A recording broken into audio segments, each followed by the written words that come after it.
Piyush लुंकर and associates presently पे a dividend of ₹1 पर share, तो ये क्या हो गया D0, and has a share price of ₹20, तो 20 क्या हो गया P0। If this dividend were expected to grow at a rate of 12% per annum forever, what is the firm's expected और required return on equity using a dividend discount model approach. तो कह रहे हैं कि आप हमें dividend discount model approach का use करके हमें बताइए कि इसकी रिक्वायर्ड रेट ऑफ रिटर्न क्या होगी या फिर कॉस्ट ऑफ इक्विटी क्या होगी अगर ये इसकी ग्रोथ फॉर एवर ग्रोथ कितनी है इसकी 12% के हिसाब से। तो ये देखो ये हो गया हमारा डिविडेंड डिस्काउंट मॉडल अप्रोच का फॉर्मूला ये है। इसमें से कॉस्ट ऑफ इक्विटी कैसे निकालेंगे, तो कॉस्ट ऑफ इक्विटी का फॉर्मूला ये बन जाएगा, इसमें सारी वैल्यूज पुट कर दो। D0 क्या थी 1 थी, 12% का ग्रोथ रेट था, P0 हमारी 20 थी, है ना। तो सब कुछ हमने डाल दिया तो हमारे कितना आ गया कॉस्ट ऑफ इक्विटी 7.6% का। बस आपने फॉर्मूले में क्या किया, सिर्फ फिगर्स पुट करिए और कुछ नहीं किया हमने।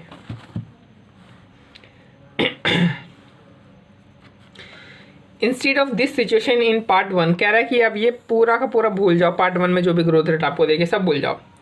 तो instead of this situation in part 1, suppose that the dividends were expected to grow at a rate of 20% per annum for 5 years and 10% per year there after.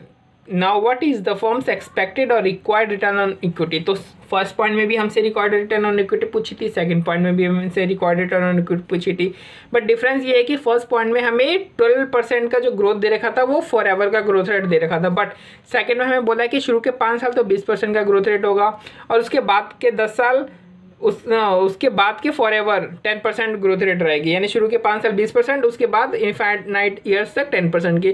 तो इसमें हमें निकालना है cost of equity. But simple फॉर्मूले से देखो, अगर for ever की अगर ग्रोथ रेट दे रखी है तो अब कॉस्ट ऑफ इक्विटी निकालना बहुत आसान है। लेकिन अगर ग्रोथ रेट 2 स्टेज में दे रखी हो और वो भी अलग अलग दे रखी हो, तब इक्विटी निकालने के लिए आपको trial and error method use करना पड़ेगा, और कोई इसका तरीका नहीं है, ठीक है। तो ये सवाल एक तरीके से आपको रटना पड़ेगा। तो देखो, हमें ट्रायल एंड एरर के लिए एक रेट चाहिए, तो रेट किस तरीके से निकालेंगे, रेट इसी तरीके रफ रेट हम अभी निकाल रहे हैं। फिर जो भी रफ रेट निकलेगा उसमें 2 से 4% का क्या करेंगे, एडजस्टमेंट करके हम ट्रायल एंड एरर मेथड करेंगे। तो रफ रेट क्या लें, तो देखो हम एज्यूम कर लें कि बाद के ईयर्स की ग्रोथ रेट क्या दे रखी है, 10% की दे रखी है। तो अगर शुरू से ही जो ग्रोथ रेट है 10% होती तब रेट क्या होती है। तो एक तरीके से हम रफ रेट निकाल रहे हैं। तो शुरू से ही अगर 10% ग्रोथ रेट होती है तो क्या होती है, तो कॉस्ट ऑफ इक्विटी तो कितना निकलता है, 15.5% का निकलता है ना। तो ये हमारी रेट हो गई। इसमें हम आगे पीछे करके 2 से 4% मैक्सिमम आगे पीछे करके हम 2 रेट निकालेंगे, फिर उन 2 रेट को कंपेयर करके देखेंगे कि हमारा जो कॉस्ट ऑफ इक्विटी है वो क्या आता है।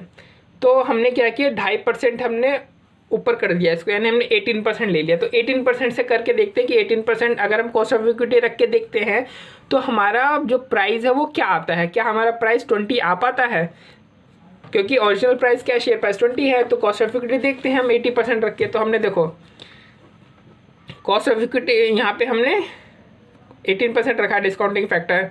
ये कैश फ्लोज है हमारे सारे।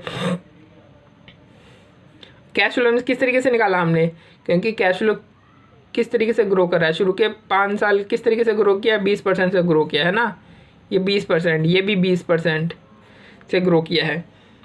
और शुरू जब 5 साल में जो शेयर प्राइस या टर्मिनल वैल्यू जो भी आप कह लो वो हम डालते हैं, क्योंकि ये भी तो हमारे कैश फ्लो, फ्यूचर का जितना भी कैश फ्लो है उसको 5वें ईयर के एंड पे पीवी होती है टर्मिनल वैल्यू। तो कितना फ्यूचर के बाद का कैश फ्लो आ रहा है। तो देखो वही प्राइस वाला फॉर्मूला हमने डाल दिया, तो आंसर आ गया 34.25, और के ही हमने 18% ही लिया है, क्योंकि ठीक है। तो 34.25% और 18% से डिस्काउंट कर दिया 4 डेसिमल प्लेस लेकर के। लेकिन जब हमने पीवी किया तो इसमें सिर्फ हमने 2 डेसिमल प्लेस का यूज़ किया, ठीक है। तो आंसर कितना आ गया 20.23। यानी अगर हम जो रिक्वायर्ड रेट ऑफ रिटर्न 18% रखते हैं तो हमारी प्राइस कितनी आती है, 20.23 आती है। मतलब अभी भी 20 नहीं आ रही है। तो मतलब हमें क्या करना पड़ेगा, हमें 20 लाने के लिए 18% में कुछ और प्लस करना पड़ेगा। प्लस ही क्यों करना पड़ेगा, माइनस क्यों नहीं करना पड़ेगा। देखो जैसे जैसे हमारी जो रिक्वायर्ड रेट ऑफ रिटर्न है बढ़ती जाती है, वैसे वैसे हमारा जो प्राइस है वो कम होता जाता है, और जैसे जैसे प्राइस बढ़ती जाती है वैसे वैसे रिक्वायर्ड रेट ऑफ रिटर्न हमारा कम होता जाता है, ठीक है। ये तो इनवर्स रिलेशनशिप होता है, आप सबको पता है। तो हमें क्या करना है, हमें प्राइस और कम लानी है, मतलब हमें जो अपना जो रिकॉर्ड रेट ऑफ रिटर्न है वो और बढ़ाना पड़ेगा। तो हम 1% और बढ़ा देते हैं 19%। तो अब 19% करके फिर हमारी कैश फ्लो वही है। तो लेकिन अगर 19% क्या है, तो हमारा जो 5th ईयर के एंड में जो फ्यूचर की जो भी कैश फ्लो का डिस्काउंट होगा वो तो चेंज हो जाएगा, क्योंकि हम यहाँ पे के की 18 की जगह 19 लेंगे। तो यहाँ पे क्या आएगा, हमारा फ्यूचर का जो भी कैश फ्लो होता है उसका पीवी का क्या आएगा, 30.44 आएगा। तो इसलिए हमने 30.44 यहाँ पे लिखा है। कैश फ्लो बाकी वही सेम है, क्योंकि सेम रेट से ग्रो कर रही है ना, 20% ग्रो कर रही है, 20%, ठीक है। 19 से हमने डिस्काउंट किया, पीवी लिया वही 2 डेसिमल करके, तो हमारा आंसर आ गया 17.88। यानी 18 कर रहे थे, 18% में अगर कॉस्ट ऑफ इक्विटी था तो पीवी आ रहा था, पीवी आई फिर प्राइस मान लो, प्राइस आ रहा था 20.23। 91% बढ़ा तो 17.88 आ गई। मतलब हमें इन दोनों के बीच में चाहिए, क्योंकि इन दोनों के बीच में 20 आ रहा है। तो ये 18% और ये 19%, इन दोनों के बीच में ही हमारा कहीं के ही हमारा फॉल करेगा। तो हम ये देखो अब इंटरपोलेशन मेथड लगा लेते हैं कि अगर हम कि 18% में कुछ तो हमें प्लस करना पड़ेगा ना, 18% में कुछ प्लस करेंगे तभी ये हमारा प्राइस नीचे गिरेगा, 20.23 से 20 आएगा। तो कितना गिरेगा वो हमें पता नहीं है। तो देखो हमें गिराना कितना, हमें 23 पॉइंट ही तो गिराना ना, ये देखो 23 पॉइंट गिराना है।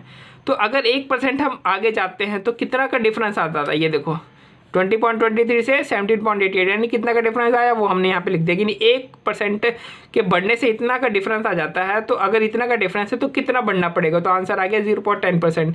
यानी हमारी जो कॉस्ट ऑफ इक्विटी है वो कितनी निकली, 18.10%। ये रिक्वायर्ड रेट ऑफ रिटर्न कह लो कितना निकला, 18.10%।